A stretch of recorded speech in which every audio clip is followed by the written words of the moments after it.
বাহ, খুব স্বাদের ফুচকা রে তোর, খুব টেস্টি। অনেকদিন পর এরকম এত মজার ফুচকা খাইলাম, খুব ভালো লাগছে রে, খুব শান্তি লাগতেছে এখন, খুব ভালো ফুচকা। হ্যাঁ মামা, আজকে অনেক ফুচকা খাইছেন। আপনি 6 প্লেট খাইছেন, 60 টাকা হয়। আপনি 50 টাকা দিলে হইব, সমস্যা নাই মামা। কি, তুই আমার কাছ থেকে টাকা চাস? তুই আমারে প্রতিদিন ফিরি ফিরি ফুচকা খাওয়াবি, না হইলে তোর দোকান সুদ্ধা খায়ালামু, তগো কাঁচা চিরা খায়ালামু। বুঝছস? কথাটা মনে রাখিস, আর বেশি কিছু কইলাম না।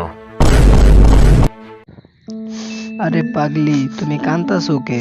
বা কি কইছে না কইছে এটা নিয়ে কি এখন আঙ্গ ব্যবসা বন্ধ করে দিলে হইব? কালকেরটা কালকে দেখা যাইব। তুমি কাইন্দো না তো, তোমার চোখের পানি আমি দেখতে পারি না, তুমি জানো না?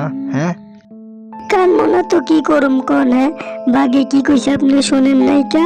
আমাগো খাইবো,